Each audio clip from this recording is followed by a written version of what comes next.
Hello everyone, thank you for joining this webinar. So my name is Arnaud Stoffer. I'm part of the HyperWorks product management, and today's meeting objective will be to review the section property tools and so-called Hyperbeam in HyperWorks, and how we enhance it and move forward toward its deprecation. So just as an high-level update quickly for this version 2022.2. The main focus of today's will be the capability enhancements that we've been adding with the integration of a BIM section and all of the engine with a Sketcher as a sketch entity and Sketch as a client. We'll review some of the usability enhancements made using the browser itself to allow quickly create and edit everything from browser, as well as new context which has been created towards the panel removal of the old Hyperbeam. And regarding the tool, which was already there in a previous version, there are several announcements and a bug fix that came with this version. Some improved performance for the section property. And one important point is the new elastic section, which was introduced in 2022.0. Didn't come with a 3D persistent visualization. And even in .1, that 3D visualization was only live in session. But now we save everything to the binary and can restore it. Okay, so quickly, in a nutshell, browser, I go quickly through this one. But just was to mention that from a browser standpoint, for years, HyperWorks was able to generate from a browser BIM section of a type standard and generic. While in the last release, in 2022.1, a new BIM section configuration was added called Elastic, and it was possible to create it from the browser. But the legacy section, like a shell and solid section, was not available through the browser and only limited to panel by a creation from a section cut or data in model. So we just unlock this capability. So everything could be done from browser itself, and along with this, we provided many more functionality directly available from the browser, like absorb a sketch, auto welding, editing in Sketch. But we'll go through this aspect now. But before I dive into the functionality itself, it was to review the infrastructure updates that we made. So first, we have introduced a link between a sketch entity, so the inspired sketch that can be read inside HyperWorks. That same sketch could be used to define BIM section. So it was already possible in last version, again, 2022.1, to generate an elastic section out of the sketch. But that one was limited only to a closed loop sketch. And shell and solid was not referenced by a sketch, which is now possible. But before I do demo that, I need to state one point. So the main key point is that now a BIM section is defined by an engineering geometric definition, which is a sketch. And Sketch knows nothing about the BIM section itself. So it's a geometric definition. But along with that, we have a tabular data. So sorry, during the meeting, I might call it a part manager, and I want just to stress that it has nothing to do with the part entity from HyperMesh itself. Yet, once we consider a BIM made of several domains and we inflate that BIM, each and every domain has to become a part. So that's why it's called part, and the legacy shells BIM section was using part anyway.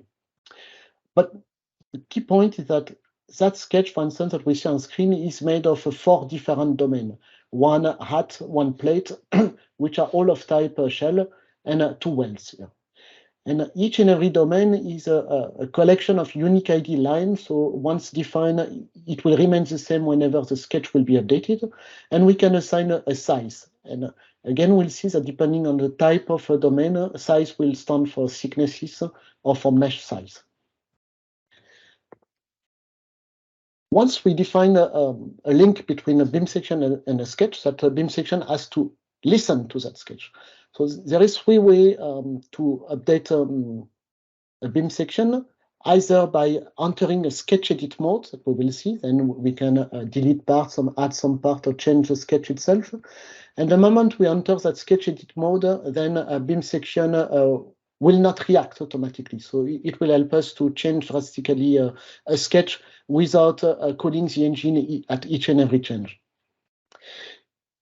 If we change a variable because we have a parameterized sketch, we can change some variable either through the variable manager or parameter entity.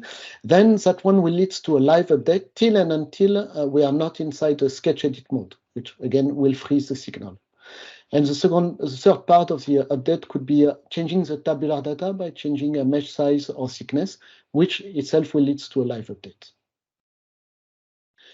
Okay, that being said, what does it mean for shell section? So the shell configuration section is still using the scene wall theory behind the scene, which means that each and every domain is a collection of line plus a thickness.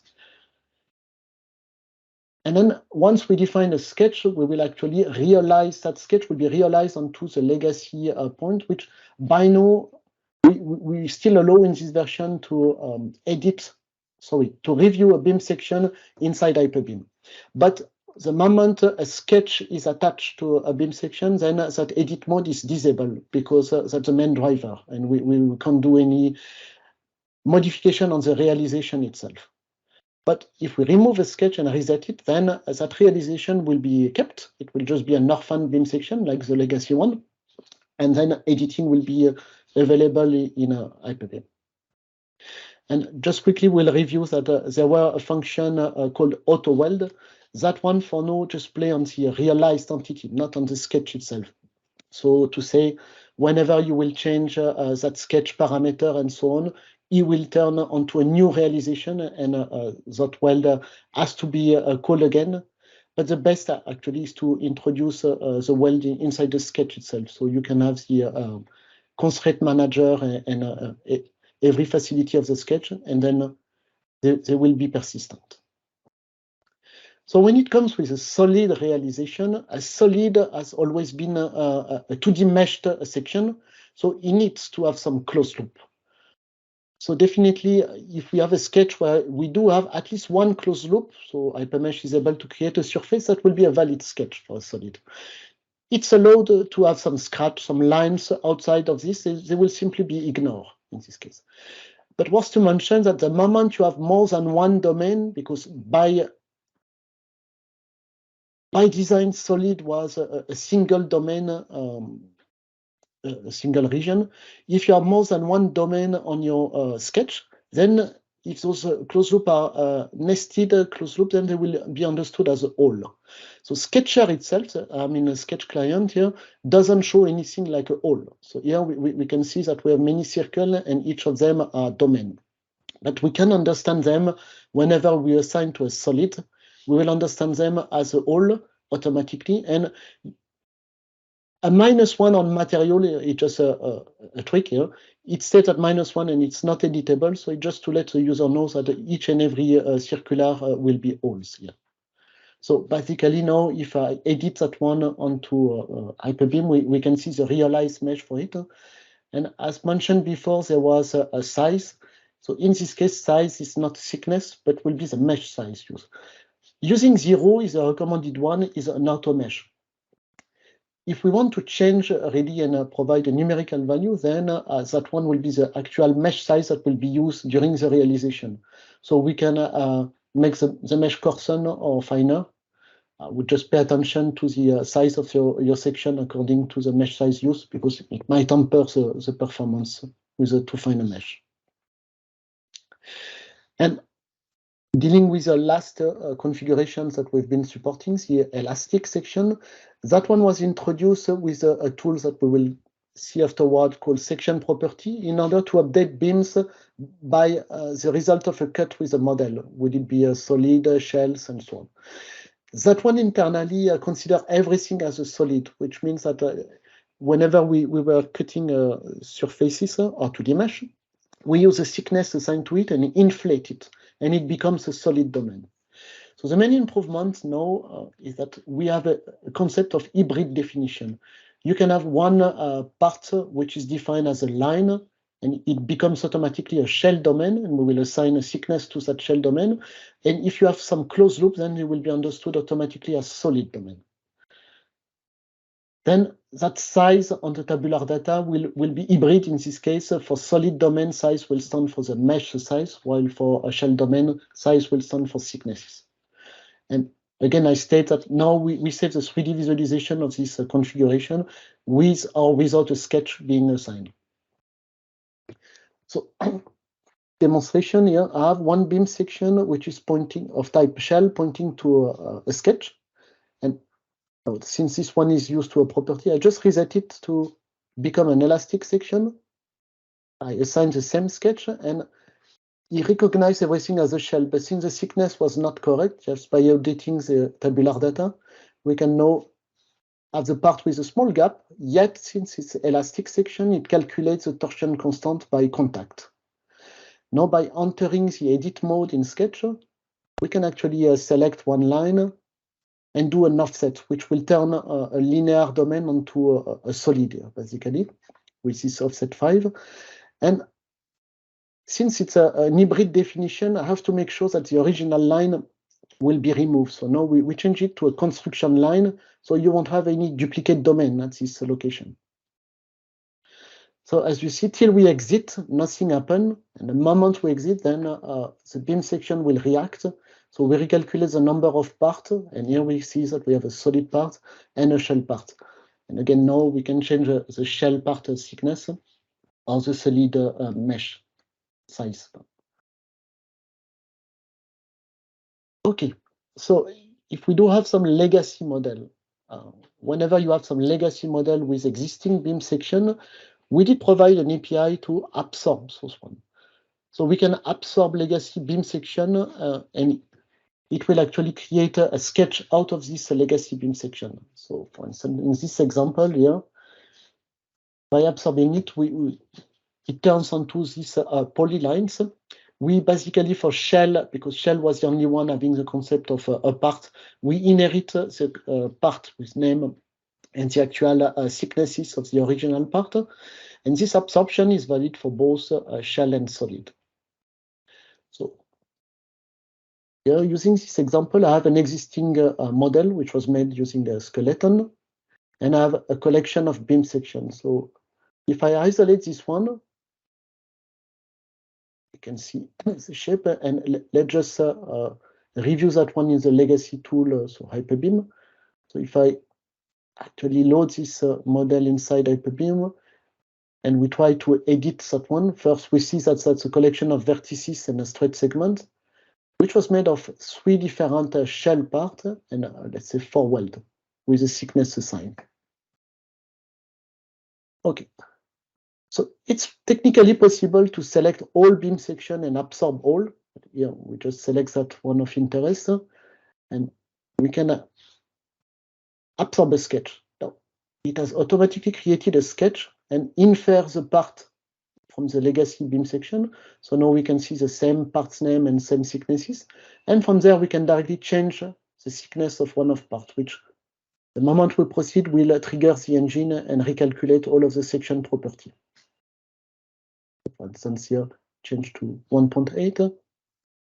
Okay. But once we get a sketch, it's possible now to do edit in Sketcher. And the main point is that since it was defined by point, we actually create a sketch which is a polyline with control points. So sometimes it may be a bit smoother than it was in the original section. So we might have by now to update slightly that sketch. But in any case, by changing that sketch, the moment we exit, and the 3D visualization did react to that one, and the engine reacted to. And if we reopen Hyperbeam, we can see that realization has been regenerated to the same placeholder. So nothing is broken from a workflow perspective. Mapping to solver property and so on will still remain the same. But now we give a chance to review in Sketcher and parameterize some section. So why we did that? Actual point is that you would have noticed HyperMesh is able to read a STMod file. So it was already the case. But the main integration now is that if you read an STMod file where you do have some parameters, we do first of all support the parameters. which are the sketch-based parameters and even the non-sketch-based parameter. And if you actually provide a path, and if you have Inspire installed on your machine, then you can provide that path, and the moment you update a parameter, it might be live if you turn this option on, or it might be an asynchronous if you go to CAD update only. It will actually update the geometry in batch and will replace the representation of your geometry in HyperWorks by the new updated one. So the main interest here is to use a sketch and variable as the main glue between the 3D CAD and our 1D modeling, because the same sketch entity here will drive both the geometry representation as well as the engine. So, from a context point of view, we've been releasing already some tools called section property, which aims to do beam update from intersection with the model. That one has been extended, so it was able to support elastic section and shell section. That is a separate cases only for OptiStruct. We did extend that one to support, first of all, the solid section, and I will go through the new option where now, along with the section creation, we can generate a sketch and assign that sketch. So we already fixed few of the issues that was already reported on consolidation.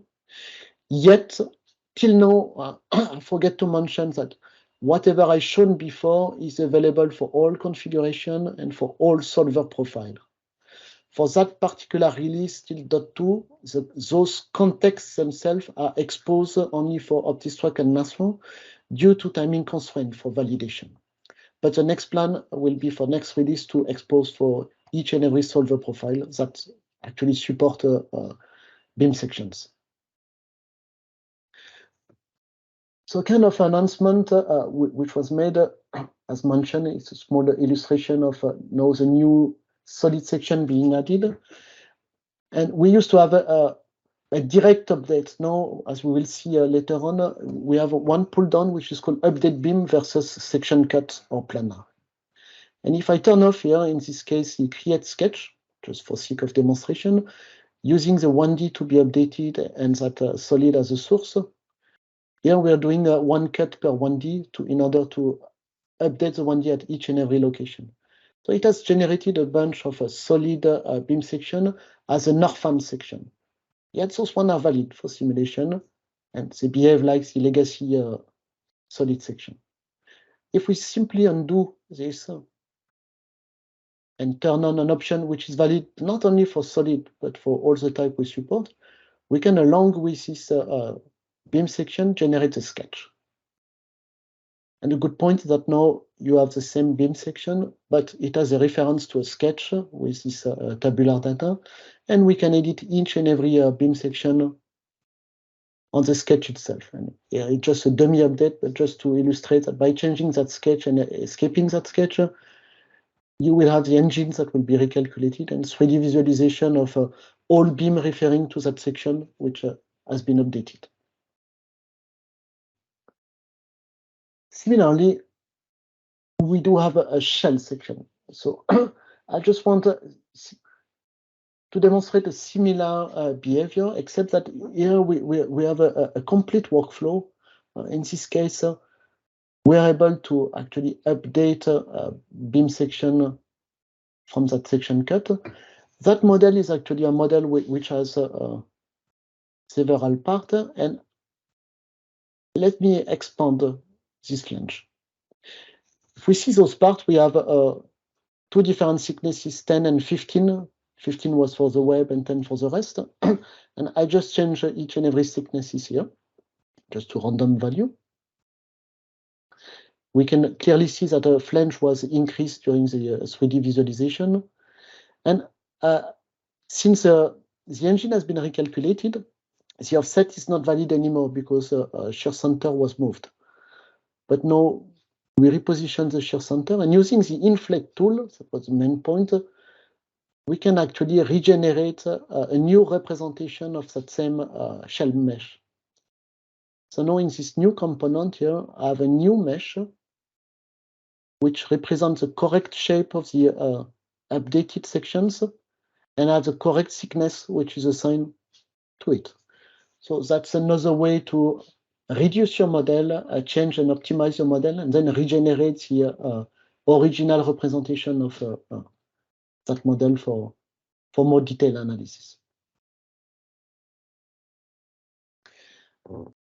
Okay, so that was the update on the existing tool. And in order to move forward for the panel removal. So in HyperWorks, for years, we have been adding some functionality in a Hyperbeam page. So under 1D Hyperbeam, there were a way to generate standard section, generic section, shell, or solid section. So standard and generic section has been removed already in a previous release because they have a provision to be created in a browser.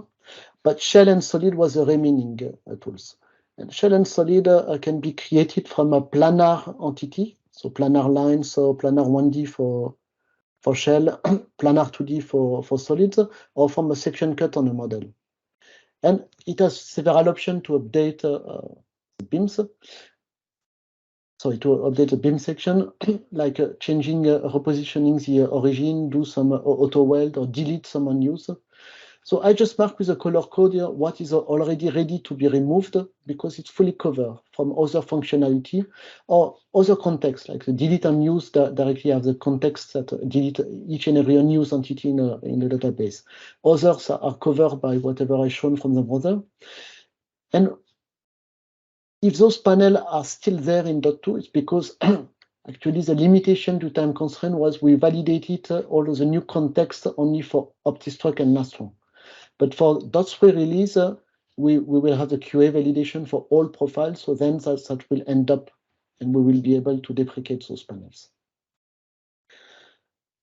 So using the same concept as the section property tool, we have been introducing new tools called section cut and planar. Well, here we do select some sources, and you will do a single cut. And worth to mention that now, using this manipulator, we can define the user-defined y-axis. And your beam section y-axis will match with this user-defined y-axis. So if I proceed, for instance, with this specific orientation, and since we turn on the create sketch at the same time, we can review in sketch that generated section. You can see that that section is tilted because it matches actually the user axis that we did select. Now, it has a collection of parts because by intersecting shells with different thicknesses, we generate part per thicknesses in this case. So in a similar manner, we could actually generate from planar entity, and we do filter based on the valid entity for a given config. So shell is not valid to select a shell element for planar, but it's valid to select some 1D element on some lines. And here we just create a beam section out of the inferred plane, so with no selected option. And it's how it looks like by the auto-oriented plane. But if user is not satisfied with this plane, you can turn off this inferred plane and select your plane. The point that we pick will be the origin of that system. Then we can change the normal of that. And if it's not exactly normal to the source, it will be projected on this plane. And here again, defining the y-axis will leads to the section y-axis. So by defining a point at any location, here we just continue with a solid from shell. It gives provision to get the moment of inertia at that particular local system. Usually the moment of inertia, everything is calculated against the centroid, and that's what the property are using. But if you want to know at a special point, then beam section already outputs the value at this origin of the system. So yeah, it was just to complete the demonstration that solid and what was to mention, that in this case we were using a beam section orientation, a beam section origin which is slightly different from the sketch point origin. So that's the third data name which has been added. No matter what the sketch that we use with a different origin, we can change where the beam section origin is in the section. So from an API standpoint, we have been adding everything that was shown here could be totally automated. So we've been introducing a new API or enhance one API, which was already there. The update 1D element, which now supports Sketch and can generate solid section.